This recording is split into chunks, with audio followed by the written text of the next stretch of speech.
Alright, so to go back into the whole video, basically what I was looking at to start the morning was had two big watches, was Tesla and Palantir. This was Tesla on the 90 when we were having the big run up. The other one was Palantir.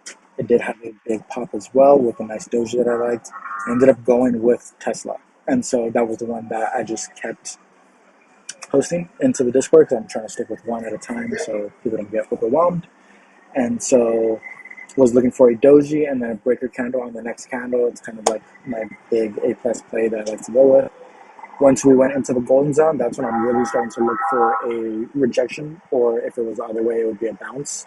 And so we wanted to really hit that 0.618 fib. That's like a very strong level of resistance, which we did. So we hit the 0.618 fib, then we had the inverse hammer. At one point, once we were getting close to looking very bearish, we had that wick on the top. Then I sent out the contracts that I was adding to my watch list, which was Tesla 317.5 puts.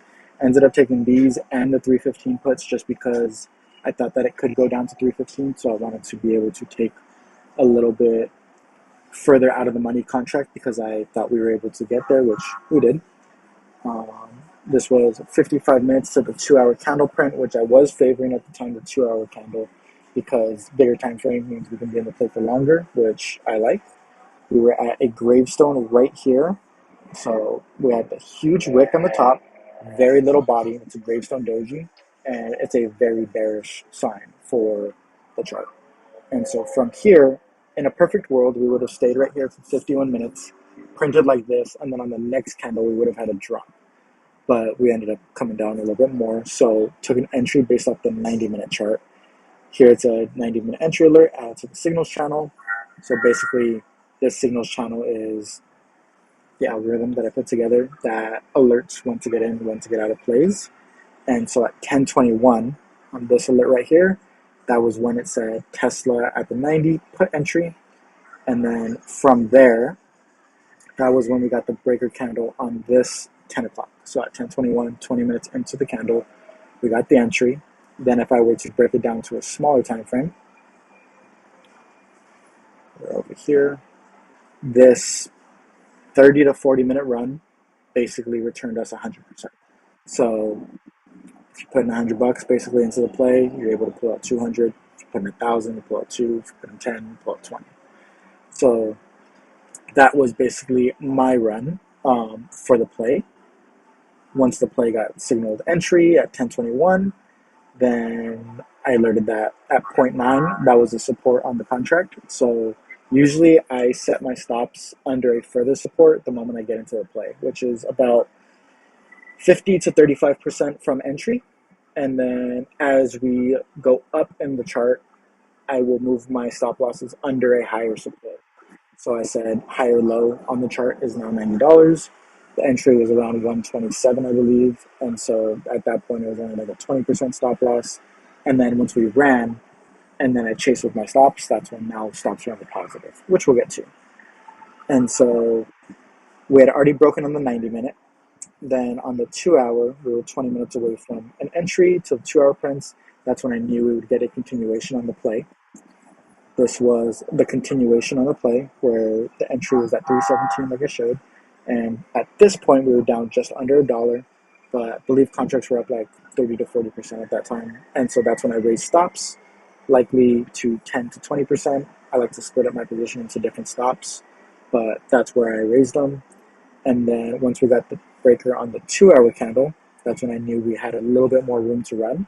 And so I could still leave my stops there in case price action came down a little bit and was going to stop me out. I'm going to stay in the play a little bit longer. So I'm going to leave my stops where they're at a small win, because I know that if we run up higher and I still have my stops lower, I'll be able to then move them up instead of getting stopped out. And so once we did get this big push follow through to the 315.5 level, that's when contracts were up to 80 to 100%. Now I'm going to chase my stops like 50 to 80% is where I'm going to leave them. And that was at 11:05. Within 10 minutes later, I was all stopped out. Easy wins. This was from this drop to here, which was a 100% win on whichever of the contracts that you took. So that was my plays for today. It was just Tesla, those two plays.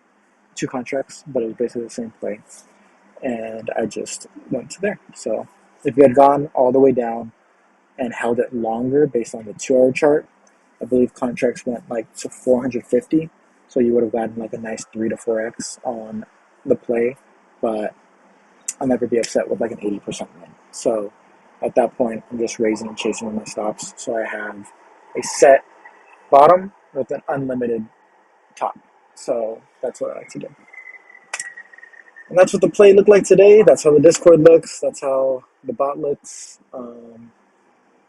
And yeah, if anybody's got any questions, feel free to ask away, and I'll get to all the questions. Got 2% battery left on the laptop. So 2%, either the video is going to end or you guys can ask some questions and we can go over it real quick if you guys have questions. Yeah, it was a good play. It was a great end to the Friday. Anybody have any questions as far as the Discord, trading view, charts, want me to look at anything? Probably got like 2 to 4 minutes of battery left.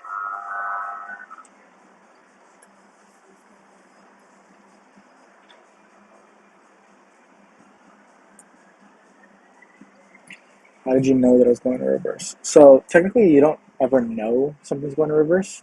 You just play the odds. That's kind of what the market is. And so I love to use Fibonacci levels for big reversal zones. This golden zone is between the 0.5 and the 0.618. In there, stocks love to reverse, whether it's to the upside, whether it's to the downside. And so I drew it from the local high to the local low.